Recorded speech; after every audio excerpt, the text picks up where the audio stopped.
जी हाँ साथियों, नमस्कार। स्वागत है आपके अपने चैनल अनमोल क्लासेस पर। उम्मीद करता हूँ कि आप सभी लोग स्वस्थ मस्त व जबरदस्त होंगे और अपनी तैयारी को अच्छी तरीके से कर रहे होंगे। साथियों, आज की क्लास होने वाली है बहुत ही दमदार। ठीक है, हम लोग करेंगे आज रामायण और महाभारत पर चर्चा। देखिए साथियों, अगर आप करना चाहते हैं टेट या सुपर टेट या फिर TGT, PGT, LT, PPSC, DSSB, तमाम ऐसी जो परीक्षाएं हैं, आप झारखंड का टेट ले लीजिए चाहे उत्तराखंड का टेट, ठीक है, सभी में आने वाला रामायण और महाभारत से प्रश्न आता ही आता है। ठीक है, तो आज होगा रामायण और गीता से बनने वाले प्रश्नों पर चर्चा। तो बने रहिएगा हमारे चैनल पर। और अभी तक जिन साथियों ने चैनल को सब्सक्राइब नहीं किया है वो कृपया चैनल को सब्सक्राइब करें, लाइक करें और शेयर करें, और अपने सगा सहेली सबको क्या करें, शेयर कर दीजिए वीडियो को। ठीक है, तो करते हैं, लाइक करें। हाँ ठीक है, तो करते हैं आज की क्लास का आगाज। ठीक है भाई संजय भाई, जी ठीक, रेडी? तो देखिए, सबसे पहले लौकिक साहित्य की बात जो मैंने कल करी थी, तो उसमें महाभारत की बात हुई थी। किसकी? महाभारत। ठीक है, कैसी लगी थी वीडियो भैया? बहुत अच्छी। ठीक है, तो अब देखिए लौकिक साहित्य में, देखिए भैया लौकिक साहित्य क्या है? लौकिक साहित्य। और लौकिक साहित्य में देखिए पहले नंबर पर है आपका कि रामायण। क्या है? आप सब लोग जानते होंगे रामायण का मतलब है राम का मार्ग। राम प्लस आयन बराबर हो जाएगा राम का मार्ग। ठीक है, बराबर क्या हो जाता है? रामायण। तो रामायण के अगर लेखक पूछा जाए, ठीक है, तो कौन हो जाएंगे? ठीक है, वाल्मीकि। ठीक है, कौन हो जाएंगे? वाल्मीकि। कौन है? रामायण कैसा ग्रंथ है? यानी कि आदि काव्य। कैसा है? आदि काव्य। आदि काव्य की अगर बात आ जाए कि आदि काव्य है, तो क्या हो जाएगा? रामायण। यानी रामायण क्या है? आदि काव्य। आदि काव्य। रामायण क्या है? आदि काव्य है। और आदि कवि की अगर बात करी जाए, तो आदि कवि, आदि कवि की बात करी जाए साथियों, आदि कवि, तो आदि कवि कौन है? वाल्मीकि। कौन है? आदि कवि वाल्मीकि। तो पहले कौन से? रत्नाकर। ठीक है, बाद में कौन बन गए? वाल्मीकि। हाँ, तो ठीक है, आप भी मेहनत करिएगा, वाल्मीकि बनना है आपके लिए भी। ठीक है, क्योंकि जो पहले होते हैं मूर्ख, ठीक है, वो बाद में कौन बन जाते हैं? विद्वान बन जाते हैं। बात चाहे पाणिनि की हो, बात चाहे कालिदास की हो, बात चाहे वाल्मीकि की हो। वाल्मीकि पहले तो कौन थे? रत्नाकर, लूटपाट करते थे, और बाद में जब है क्या, उन्हें जब एहसास हुआ, ठीक है, बाद में कौन बने? विद्वान बन गए। ठीक है, जिन्होंने रामायण की क्या कर दी? रचना कर दी। किसकी? रामायण की। राम का मार्ग बराबर क्या हो जाएगा? रामायण। परीक्षा में सवाल आता है कि भैया रामायण के लेखक कौन है? तो देखिए रामायण के लेखक कौन हो जाएंगे? रामायण के लेखक, ठीक है, रचयिता बोल दीजिए। ठीक है, कौन हो जाएंगे? वाल्मीकि। ठीक है, आदि काव्य क्या हो जाएगा? रामायण। क्या हो जाएगा? अच्छा। ठीक है, कोई गड़बड़? रामायण है जो यहाँ पे डंडा लग गया रामायण का। अच्छा, जिसमें ऊपर वाला रामायण। हाँ जी जी। हाँ ये वाला? हाँ सही। अच्छा अच्छा, ठीक है, आगे देखते हैं। कोई बात नहीं, गलती हुई, सॉरी। देखिए, तो आदि कवि कौन हो जाएंगे? आदि कवि हो जाएंगे कौन? वाल्मीकि। और आदि काव्य क्या हो जाएगा? रामायण। ये थे प्रश्न। ठीक है, तीनों प्रश्नों को तैयार कर लेंगे। आगे बात करते हैं कि रामायण में रस कौन सा है? रामायण में रस अगर पूछा जाए, रामायण में रस कौन सा है? रामायण में रस है। रस है तो कौन सा रस है? अरे करुणा, करुणा है। कहाँ है? करुण रस। करुण रस। ठीक है, उत्तरार्थ में भभूति ने कहा है, क्या कहा है? करुण रस के बारे में बताया है। अनिर्विण्णो गंभीरत्वात् अंतर्गुण करता और पुटपाक प्रतिकासो रामस्य कर्मो रसा। ठीक है, उत्तरांचलतम के तृतीय अंक में भभूति जी ने कहा है कि क्या कहा है कि अनिर्विण्णो गंभीरत्वात् अंतर्गुण गणव्यता पुटपाक प्रतिकासो रामस्य करुण रसा। राम की करुण रस की बात करी है। ठीक है, तो पूरी रामायण में भी क्या है आपका? करुण रस है। कौन सा रस है? महाभारत में कौन सा रस है? शांत रस। तो यहाँ कौन सा रस है? करुण। करुणा, करुणा ही है। क्या है? करुणा ही करुणा है। एक प्रश्न और आता है साथियों कि रामायण में छंद बताइए, छंद कौन सा है? तो देखिए छंद जो है ना, वो आपको महाभारत में भी अनुष्टुप था और रामायण में भी अनुष्टुप है। कौन सा है? अनुष्टुप। अनुष्टुप। अनुष्टुप में कितने वर्ण होते हैं? 8 गुणा 4 बराबर कितने होते हैं? 32। नोट कर लेंगे साथियों, ठीक है। तो रस कौन सा हो गया? कर्ण रस। छंद अगर पूछा जाए तो कौन सा जाएगा? ठीक है। और अनुष्टुप छंद का प्रयोग किसने किया था? यानी अनुष्टुप छंद को ही श्लोक भी कहा जाता है। क्या कहा जाता है? ठीक, एक और है अनुष्टुप छंद को श्लोक छंद बोल दीजिए। क्या बोल दीजिए? श्लोक छंद भी कहते हैं। क्या कहते हैं? श्लोक। यानी श्लोक कह लीजिए चाहे आप अनुष्टुप कह लीजिए। इधर इसको भी लगाएं तो श्लोक बराबर क्या है? अनुष्टुप। ठीक है। रामायण में कौन सा है? अनुष्टुप है। कौन सा है? अनुष्टुप। अगर प्रधान छंद की बात करी जाए, एक प्रश्न ऐसे ही बना सकता है, ठीक है। प्रधान छंद कहाँ?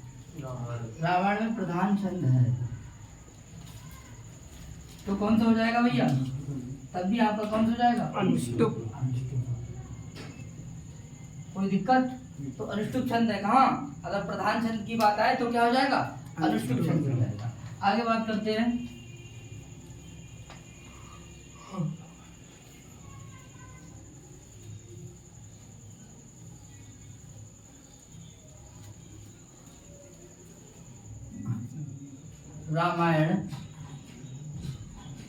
रामायण में कितने हजार श्लोक है? 24,000। इकाई, ढाई, सैकड़ा, इन 24,000 क्या है? श्लोक है। ये भी परीक्षा में प्रश्न आता है और इम्पोर्टेंट है साथियों। कितने श्लोक हैं? 24,000। कितने? इसीलिए रामायण को क्या कहते हैं? देखिए दूसरा नंबर पॉइंट है। देखिए इसीलिए रामायण को यानी रामायण को कहते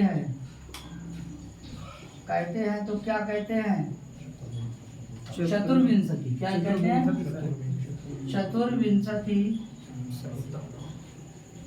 सहस्री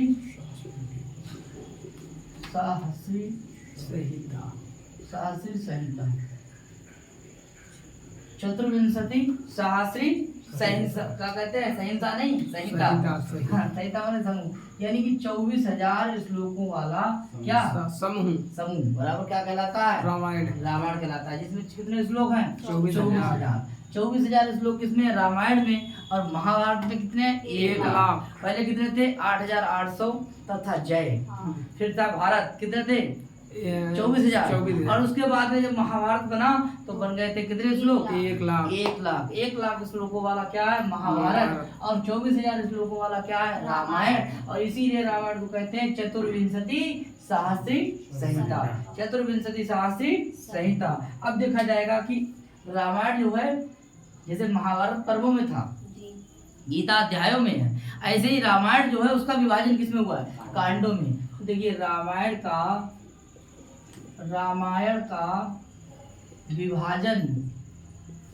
विभाजन हुआ है तो प्रश्न आया क्या है? रामायण का विभाजन हुआ है तो किसमें हुआ है? कांडों में। किसमें हुआ है? कांडों में हुआ है। ठीक है, किसमें हुआ है? कांडों में। तो कितने कांड हो गए भैया? 7। ठीक है, कांडों हिंदी लग जाएगा आगे।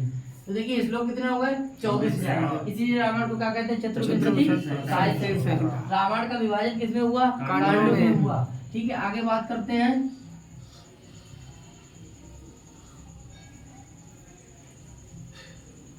ठीक है, आगे बात है कि देखिए भैया रामायण में जो आपके 7 कांड हैं, जरा उसको लिखेंगे। रामायण के 7 कांड। रामायण के 7 कांड। कितने कांड? 7 कांड।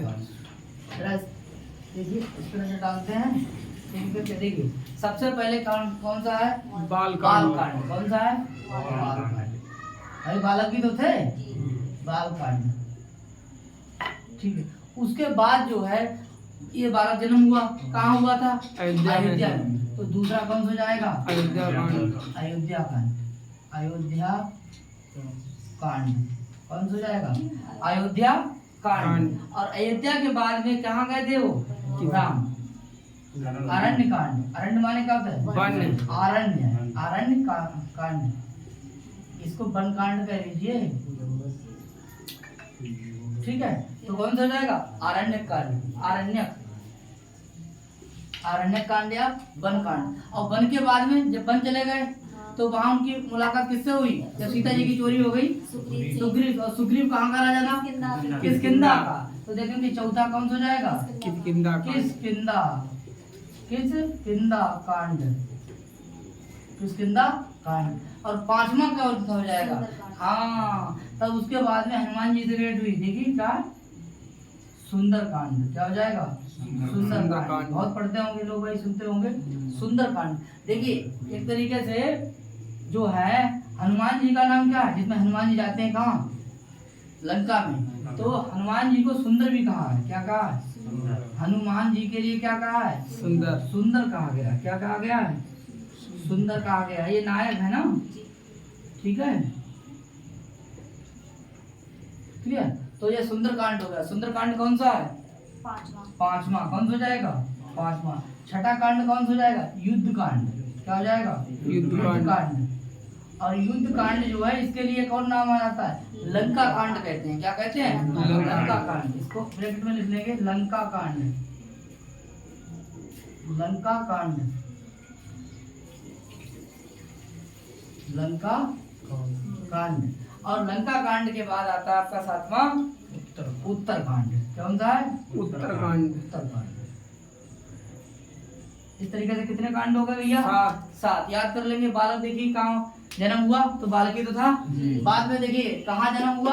अयोध्या में। इसीलिए क्या हो जाएगा? कौन सा हो जाएगा? उत्तरकांड। उसके बाद कहाँ चले गए? वन को। तो कौन सा हो जाएगा? वन कांड। और वन जाने के बाद सीता जी की चोरी हो गई तो कहाँ पहुंचे? किष्किंधा। उनसे क्या करी? मित्रता, ठीक है। किससे? सुग्रीव से, ठीक है। सुग्रीव से मित्रता करी और वहां जो है वाली को क्या करा? अपराध।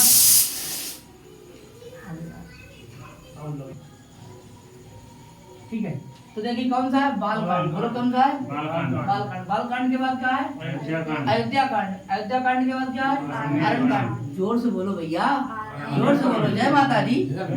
हाँ, किष्किंधा कांड। बोलो किष्किंधा कांड। आगे फिर क्या है हमारा? सुंदरकांड। सुंदरकांड के बाद क्या है? युद्ध कांड। और युद्ध कांड के लिए क्या कहते हैं? लंका कांड। और लंका कांड के बाद क्या आता है? उत्तरकांड। इस तरीके से कितने कांड है भैया? 7। कितने कांड है? 7। एक बार बोलेंगे, बोलो। बालकांड, बालकांड, अयोध्या कांड, अयोध्या कांड, अरण्य कांड, अरण्य कांड, किष्किंधा कांड, किष्किंधा कांड, सुंदरकांड, सुंदरकांड, युद्ध कांड, युद्धकांड, उत्तरकांड। उत्तरकांड। एक बार आंख बंद करके बोलेंगे, बोलो। बालकांड, बालकांड, अयोध्या कांड, अयोध्याकांड, अरण्य कांड, अरण्य कांड, किष्किंधा कांड, किष्किंधा कांड, सुंदरकांड, सुंदरकांड, युद्ध कांड युद्धकांड और उत्तरकांड। उत्तरकांड। कितने कांड हो गए? 7। हाँ, दिल से याद करेंगे तो कभी भूल नहीं आएंगे। आगे बात कर रहे हैं भैया, देखिए। और सबसे अगर बड़ा कांड की बात करें तो कौन सा कांड है? सबसे बड़ा कांड। एक प्रश्न आएगा, सबसे बड़ा कांड कौन सा है? तो लंका कांड है। कौन सा है सबसे बड़ा? सबसे बड़ा कांड।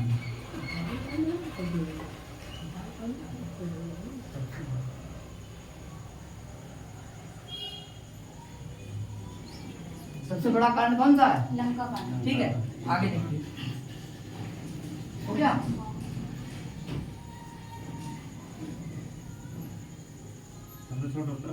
सुंदर। हाँ, सुंदरकांड छोटा भैया। सही। अब देखिए, जो रामचरितमानस ने क्या लिखा था? रामचरितमानस। रामचरितमानस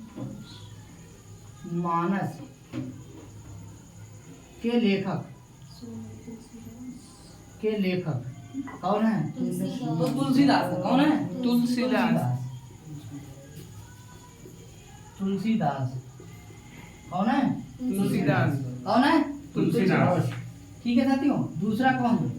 अब देखिए, तुलसीदास ने रामचरितमानस को लिखा था, यानी कि रामचरितमानस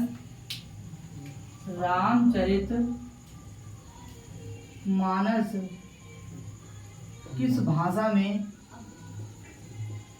में लिखा गया? किस भाषा में लिखा गया? अवधि तो भाषा। अवधि भाषा में। किस में लिखा गया? अवधि भाषा। प्रश्न दूसरा हो गया, बोलो भैया। जी। ठीक है, किसने लिखा है? गोस्वामी तुलसीदास। गोस्वामी तुलसीदास। अब देखिए 3 नंबर, रामायण किसने लिखा है? वाल्मीकि। रामायण और रामचरितमानस में अंतर जी। है। रामायण है किसने लिखा? किसने लिखा? एक लिखा, तो क्या जवाब हो जाएगा? वाल्मीकि। वाल्मीकि ने। किसने लिखा? वाल्मीकि। वाल्मीकि। और वाल्मीकि ने लिखा है, और किस भाषा में लिखा? किस भाषा में लिखा? संस्कृत। तो देखेंगे कौन सी भाषा है भैया? संस्कृत। कौन सी है? संस्कृत भाषा। किसमें लिखा? संस्कृत भाषा। बोलो भैया, यहाँ तक कोई दिक्कत? ठीक है, या कोई दिक्कत? देखिए अब एक प्रश्न और है, हो गया? नोट कर लीजिए।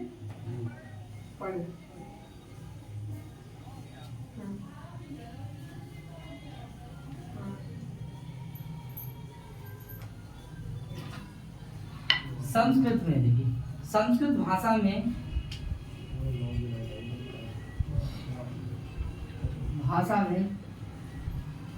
संस्कृत भाषा में संस्कृत साहित्य का, संस्कृत लौकिक साहित्य क्या? संस्कृत भाषा में लौकिक साहित्य का प्रथम अगर आ जाए, प्रथम ग्रंथ कौन सा ग्रंथ है? तो कौन सा भैया? रामायण। क्या है? रामायण। कौन सा है? ठीक है, कौन सा है? इस संस्कृत भाषा में लौकिक साहित्य का अगर कोई पहला ग्रंथ की बात करता है तो किसे लगाएंगे? रामायण को लगाएंगे। किसको लगाएंगे? रामायण को लगाएंगे।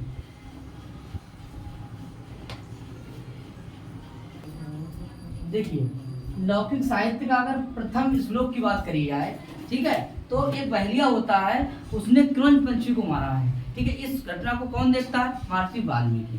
तो वाल्मीकि के मुख से क्या निकलता है? ये श्लोक निकलता है। चलो मेरे साथ पढ़िए, बोले मां निषाद प्रतिष्ठाम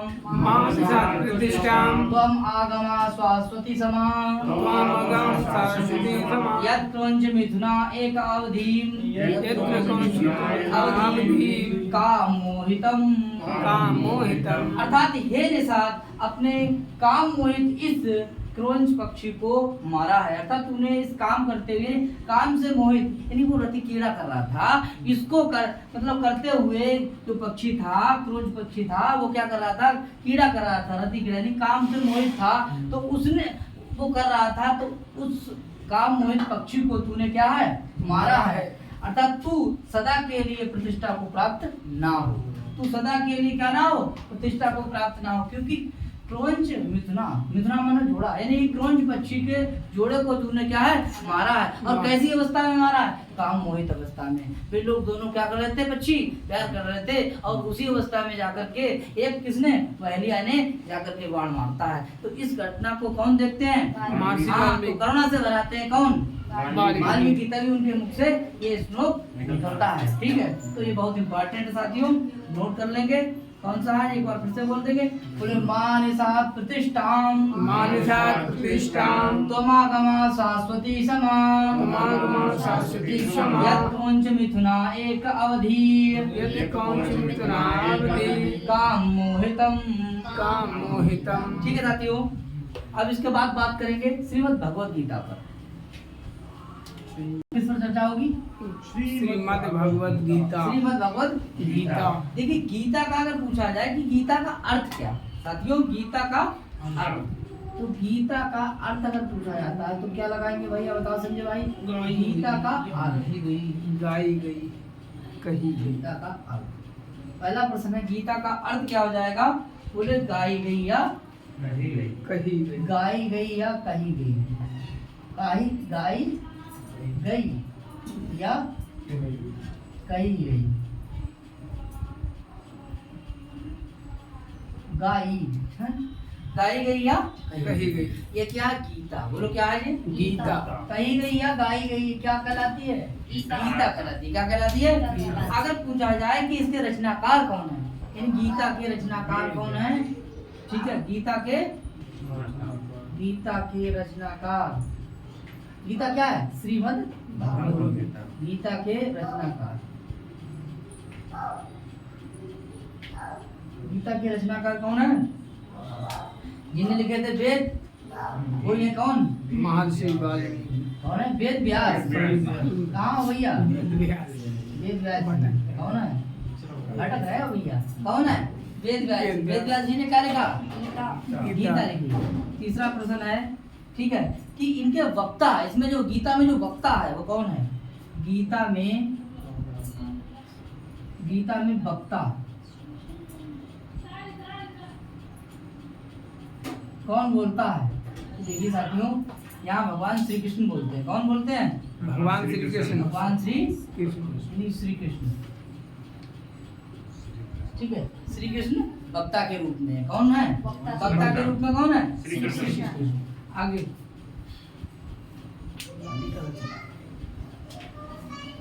वक्ता कौन हो गए? तो ऋषि यहाँ कौन कहे जाएंगे? ऋषि कौन है बताओ भैया? अगर ऋषि की बात आती है तो कौन है? व्यास जी। व्यास जी। कौन? वेद व्यासी है। वेद व्यास। व्यास जी। ठीक है। कौन? व्यास जी कौन है? ऋषि हैं। अगर देवता की बात करी जाए तो कौन है? देवता। देवता कौन है? तो हो जाएंगे आपके श्री कृष्ण। श्री कृष्ण। कौन हो जाएंगे? हाँ, जय वक्ता है, जय देवता है। बोलो भैया, जय वक्ता और जय कौन है? देवता। अच्छा, उपजीव कहाँ से लिया गया है? उपजीव, हाँ उपजीव,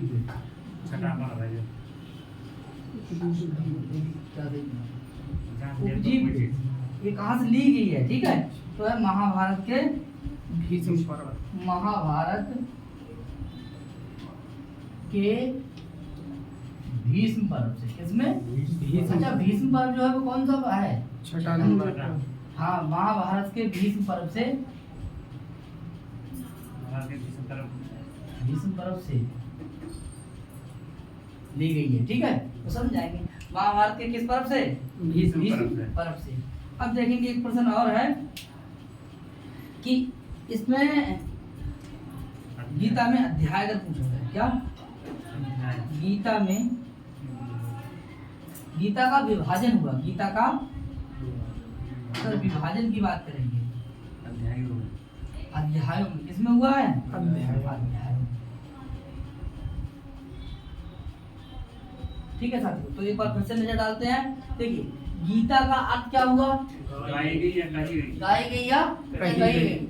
और गीता के रचनाकार अगर पूछा जाए तो कौन है? गीता में वक्ता कौन है? गीता में ऋषि जी कौन है? गीता में जगह देवता कौन है?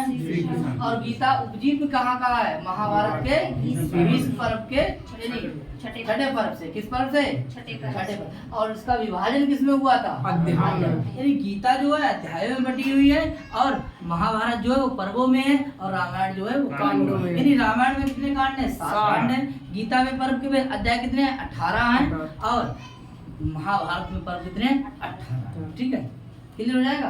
आगे बात करते हैं। गीता में जो है 18 कितने हैं? 18।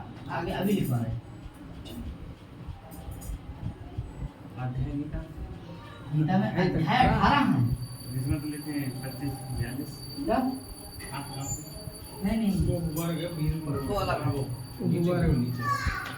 गीता में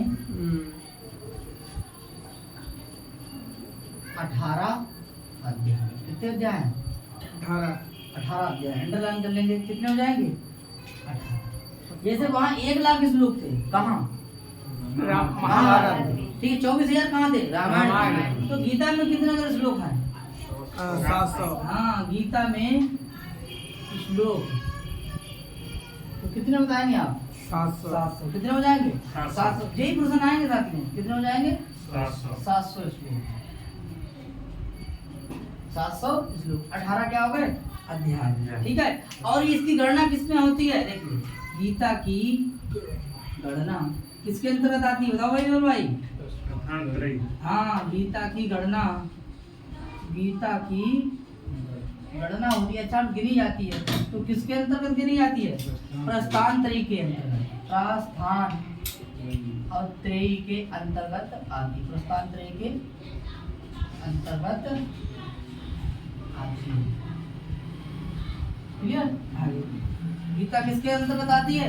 प्रस्थान त्रयी के, जिसमें कौन समाहित है? देखिए, जिसमें उपनिषद और ब्रह्म, जिसमें उपनिषद और ब्रह्मसूत्र कैसे है? सम्मिलित है या समाहित है? एक ही बात है। ठीक है, ठीक है, जिसमें क्या है? उपनिषद है, इसमें उपनिषद और ब्रह्मसूत्र क्या है? समाहित है। ऐसी क्या है? गीता। तो गीता में अध्याय पूछा जाए कितना लगाए? गीता में श्लोक पूछा जाए कितना लगाए?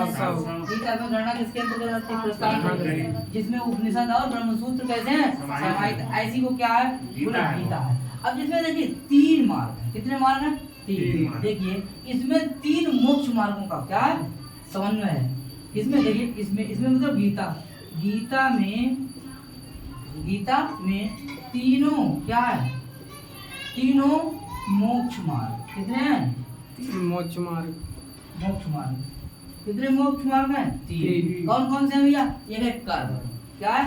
एक है कर्म, दूसरा क्या है? ज्ञान, और तीसरा क्या है? भक्ति। नोट कर लेंगे, भक्ति, ज्ञान और कर्म। ये गीता के 3 मोक्ष मार्ग हैं। कितने मार्ग हैं? मोक्ष मार्ग। हाँ, देखिए, ज्ञान है, कर्म है, ज्ञान है और भक्ति है। अब देखिए गीता में क्या, अच्छा देखिए यहाँ तक हो गया, कोई दिक्कत?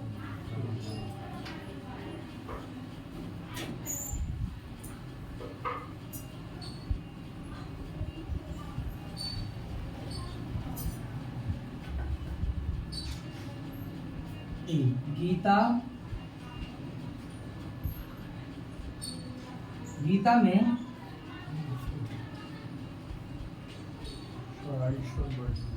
क्या है? सारांश है। गीता सारांश वर्णित विषय क्या है भैया? इसमें क्या है भैया?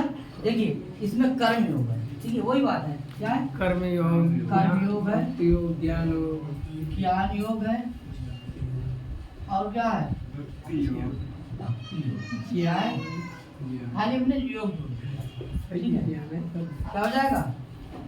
भक्ति योग। ये गलती है। ठीक है, आगे देखते हैं। अब देखना है कर्म योग, ज्ञान योग और भक्ति योग।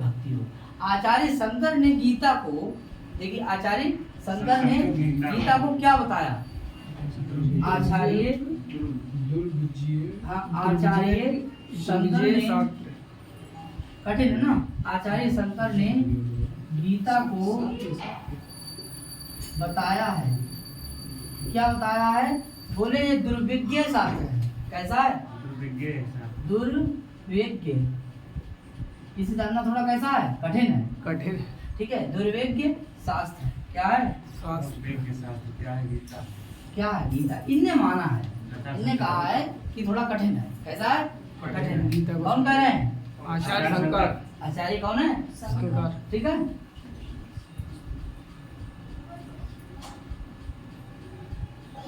अच्छा आगे बात करते हैं। गीता जो है समस्त उपदेशों का क्या है? सार है, यानी समस्त उपदेश उसमें समाहित है। उपनिषद, गीता समस्त उपनिषदों का क्या है? सार। इम्पोर्टेंट है। कैसा है? गीता जो है वो कैसी है? समस्त उपदेश का है, उपनिषद का क्या है? सार है। ठीक है, और देखिए समस्त, दूसरा प्रश्न, तो समस्त क्या है? उपनिषद क्या है इसके? समस्त उपनिषद इसमें क्या बताया गया? गाय। क्या बताया गया? इसको अंडरलाइन कर लीजिए। क्या बताया गया? ये उपनिषदों का सार है और समस्त उपनिषद जो है वो क्या है? गाय। क्या है? गाय। गाय, ठीक है। गाय दूध देने वाली। काऊ बनेगा। काऊ, काऊ, COW काऊ, ऐसे समझेंगे। COW क्या है? काऊ। काऊ है क्या है? गाय है। क्या है? गाय। अच्छा, और इस गाय को दूने वाला कौन बताया गया है? यानी गाय को दूने वाला, गाय को, हाँ, गाय को दूहने वाला, दूहने वाला कौन है? बताइए कौन है भैया? श्री भगवान कृष्ण। कृष्ण। भगवान श्री कृष्ण। श्री कृष्ण कौन है? गाय को दूने वाले। गाय को दूहने वाले कौन है? गाय को दूहने वाले हैं। तीसरा पॉइंट है हमारा क्या? और ये बछड़ा कौन है इसमें जो मांग रहा है कुछ ज्ञान? अर्जुन। अर्जुन, यानी कि बछड़ा, बछड़ा कौन है? तो कौन हो जाएगा भैया? ये तो सीख रहे थे। कौन? अर्जुन। हाँ, अर्जुन सीख रहे थे। अर्जुन कौन हो गए? बछड़ा। कौन हो गए? बछड़ा। अर्जुन कौन हो गए? बछड़ा। बछड़ा हो गए, ठीक है। और विद्वान लोग कौन है? इसका पान करने वाले हैं मतलब। हाँ, इस दूध का क्या करने वाले हैं? पान। तो हम लोग जो पढ़ते हैं, पान करते हैं। यानी कि विद्वान लोग कौन है? विद्वान लोग कौन हैं? विद्वान लोग कौन है? तो देखिए, इसी दूध का क्या करने वाले? पान करने वाले, यानी दूध का सेवन करने वाले। पान करने वाले अर्थात सेवन करने वाले। ठीक है भाई, हम लोग पढ़ रहे हैं, ठीक है। तो कौन उपदेश दे रहा है? श्री कृष्ण। यानी कि गीता समस्त उपनिषदों का क्या है? सार सार है। है। और गीता उपनिषद क्या है? गाय है। जिस तरीका से गाय को दूने वाले कौन है? श्री कृष्ण है, वो दूर है। और बछड़ा कौन है? यही तो प्यासा है, यही तो मांग रहा है। ये बताता है कि आत्मा क्या है। आत्मा चली जाती है क्या? शरीर रह जाता है। यही सब जिज्ञासु आदमी कौन है? अर्जुन। यही पूछ रहा है, यही बछड़ा। इसी के लिए क्या है? कौन? इसी के लिए क्या दूध दुआ जाएगा? किसके लिए? अर्जुन के अर्जुन। किसके लिए? जिस तरीके अर्जुन पिएगा क्या दूध, और उसके बाद में जिस तरीका से गाय के दूध को सबसे पहले देखिए, आप जो है ना गाय के लिए, आप गाय के लिए लगाइए दूध देने के लिए, तो जो दुहेगा वो कौन है? श्री कृष्ण है। और जिसे जो उसका जो बछड़ा है गाय का, वो कौन है? अर्जुन। अर्जुन है। और उससे बचा हुआ जो दूध तो थोड़ा पिएगा, ठीक है। और पीने के बाद में जो पूरा दूध रह जाएगा, एक वो पी लेगा, थोड़ा पी लेगा, 1 ग्लास 2 ग्लास मतलब, ठीक है। उसके बाद जो बच जाएगा दूध, वो कौन पिएगा? वो विद्वान लोग, हम जैसे लोग, आप जैसे लोग, ठीक है, सभी लोग जो पी रहे हैं, ठीक है। यही बात बताई गई है। और समस्त उपनिषदों का क्या है? गीता सार है। यहाँ उपनिषद क्या? गाय है। और देखिए दूने वाला कौन है? श्री कृष्ण है। और बछड़ा अर्जुन है। यही तो, इसी के लिए तो दुआ जा रहा है। यही तो जिज्ञासा करी है। ये लड़ने से मना कर रहा था। जिज्ञासु। जब लड़ने के जिज्ञासु बालक है। अर्जुन भी बड़ा विद्वान व्यक्ति है, नहीं तो आदमी कौन पूछते? भाई देखो, अगर ये देखिए पूछते नहीं तो बताने वाले कैसे बताते? अगर बछड़ा ही नहीं होगा तो गाय दूध उतार देगी। आप देखिए, गाय दूध तभी उतारेगी ना जब बछड़ा सामने होगा। आपने देखा होगा घर में, ठीक है, तभी दूने वाला आदमी आएगा, ठीक है। तो बिना बताए अगर आप किसी को उपदेश दे रहे हैं ना, तो आप मूर्ख हैं। सामने वाले ये व्यक्ति को देख लीजिए, पढ़ने वाला है कि नहीं है। वो जब आए कि भाई साहब हमें पढ़ा दीजिए, तब आप उसे पढ़ाइए। आप कहें पढ़ो पढ़ो पढ़ो पढ़ो, TGT विज्ञापन आ रहा है, पढ़ो पढ़ो, ठीक है। अरे ये मूर्ख है, ठीक है। वो आए चल के, ठीक है, कि हमें टेट तैयारी करनी है, TG की तैयारी करनी है, PG की तैयारी करनी है, समझ में आया? तो ऐसे ही जो विद्वान लोग हैं वो दूध का पान करने वाले हैं, ठीक है। अर्थात क्या करने वाले हैं? उस अमृत का पान करने वाले। यहाँ दूध के लिए अमृत भी कह दिया गया। क्या कह दिया गया? अमृत। क्या है? अमृत। ये उपदेश वचन है ना, ठीक। आगे देखेंगे और बोले सर्वशास्त्रमयी। सर्वशास्त्रमयी अगर आ जाए, सर्वशास्त्रमयी क्या है? बताओ भैया, महाभारत को क्या आ जाएगा? सर्वशास्त्रमयी गीता है। महाभारत। सर्वशास्त्र में गीत। हाँ, सर्व शास्त्र मई गीत अगर आ जाए तो क्या हो जाएगा? महाभारत। तो क्या हो जाएगा? महाभारत। महाभारत। ठीक, आगे देखेंगे। और सर्वमयी गीता कौन है? सर्वमयी, सर्वदेवमयी गीता। सर्वदेवमयी गीता कौन है? बताओ भैया, क्या हो जाएगा? स्कंद पुराण। स्कंद पुराण इम्पोर्टेंट है भैया। गीता स्कंद पुराण शास्त्रों में गीत महाभारत है। और सर्वदेवमयी गीता क्या है? स्कंद स्कंद पुराण। पुराण। देखिए महाभारत के आपने 18 अध्यायों को पढ़ा, ठीक है, यानी 18 पर्वों को पढ़ा। अब हम गीता के 18 अध्यायों पर चर्चा करेंगे, तो जिसमें इम्पोर्टेंट होंगे, ठीक है, उन्हीं को यहाँ पर लिखेंगे, ठीक है, और उन्हीं को समझेंगे। आप भी उनको याद कर लेना, वहीं से प्रश्न आता है। जैसे गीता का 10वां अध्याय पूछा जाता है, बहुत इंपॉर्टेंट है, विभूति हो गए, ठीक है। तो कुछ महत्वपूर्ण है, उनको आप देख लेंगे, ठीक है। चलिए मैं लिखता हूँ।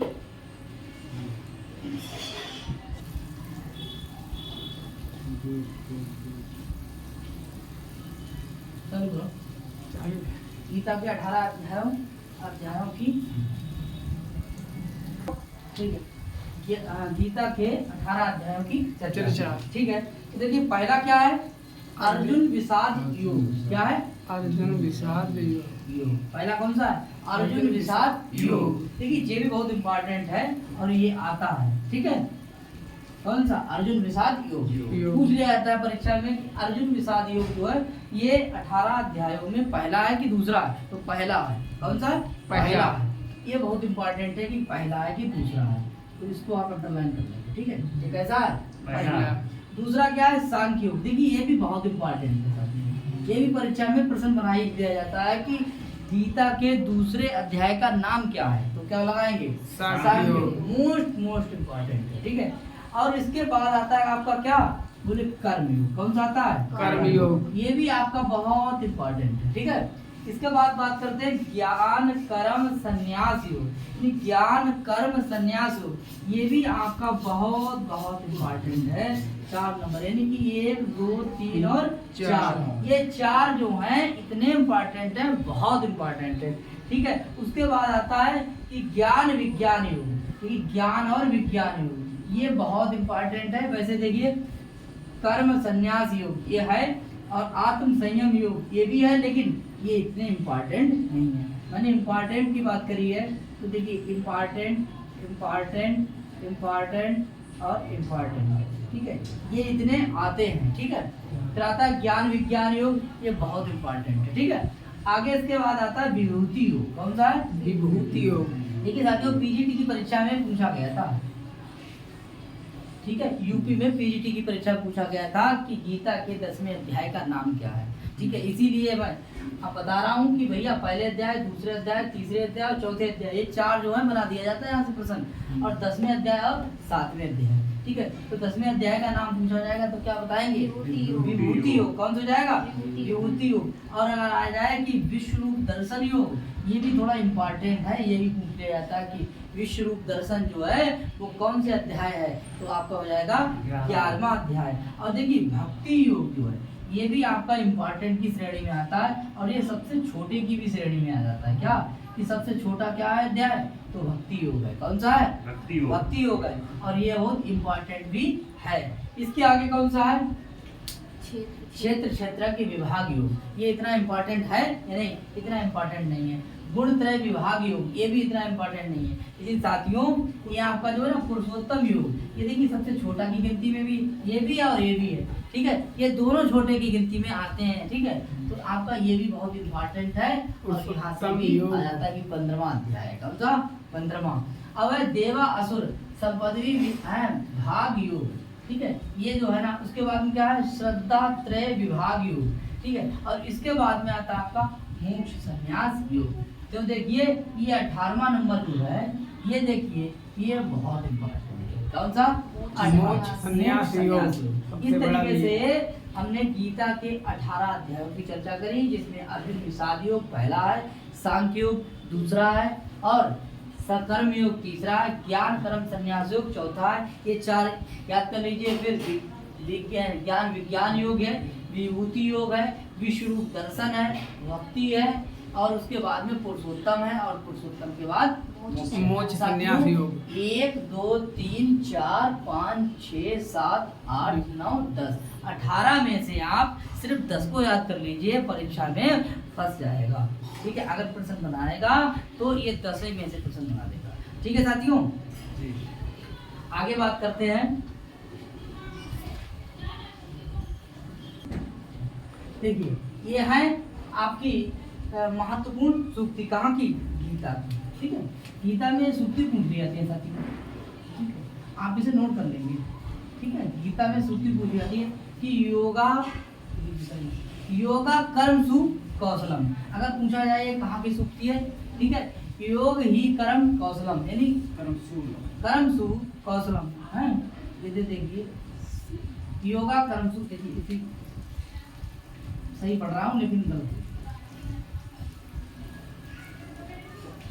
योगा कर्मसु कौशलम। कौशलम, ये सूक्ति पूछी जाएगी कहाँ की है तो आप बताएंगे ये गीता की सूक्ति है, महत्वपूर्ण सूक्तियों में से एक है। आगे समत्वम लिखा है, क्या है कि समत्व योगा उच्यते। समत्व योगा उच्यते। उच्यते। ठीक है, समत्वम योगा उच्यते। ये देखिए दोनों सूक्ति जो है बहुत इंपॉर्टेंट है। ठीक है, ठीक है साथियों, आगे जो है गीता में जो वर्णित आपके संघ के जो है नाम, ठीक है, कि युधिष्ठिर के संघ का नाम, अर्जुन के संघ का नाम, श्री कृष्ण के संघ का नाम और भीम के संघ का नाम, ठीक है, नकुल और सहदेव के संघों का नाम, ये परीक्षा यूपी टेट में तमाम इत्यादि परीक्षाओं में पूछ लिया जाता है। चलिए बात करते हैं हम संघों पर चर्चा करेंगे कि गीता में वर्णित संघ। ठीक है, आगे देखिए गीता में वर्णित संघ। गीता में वर्णित संघ, सबसे पहले किसका नाम आता है? श्री कृष्ण को ले लीजिए। किसको? श्री कृष्ण। श्री कृष्ण। उसके बाद कौन आ गया? बड़े भैया युधिष्ठिर। युधिष्ठिर आ गए। युधिष्ठिर के बाद छोटे भैया भीम आ गए भैया, भीम ले लीजिए। इसके बाद में क्या आ जाएंगे? अर्जुन। अर्जुन। और अर्जुन के बाद कौन आ जाएंगे? नकुल। नकुल। और नकुल के बाद कौन आ जाएंगे? सहदेव। सहदेव।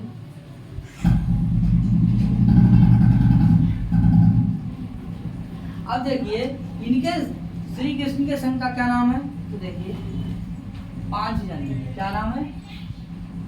5।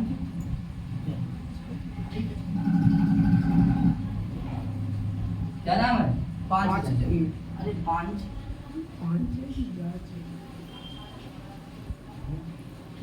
5 जन अगर आ जाए तो किनके संघ का नाम हो जाएगा? श्री कृष्ण के संघ का नाम। अनंत विजय अगर आ जाए क्या किनके संघ का नाम हो जाएगा? युधिष्ठिर। अनंत विजय। ठीक है, और भीम के पौंड क्या हो जाएगा? ये इनके संघ का क्या नाम है? पौंड। और देखिए देवदत्त किसके संघ का नाम है? देवदत्त। ये आपका अर्जुन है। किसका है? अर्जुन। और देखिए इसके सुघोष जो है वो किसका है? सुघोष। नकुल। नकुल का। किसका है? नकुल का। और देखिए सहदेव के का है? मणिपुष्प। मणिपुष्प। इस तरीके से साथियों इसे आप नोट कर लेंगे।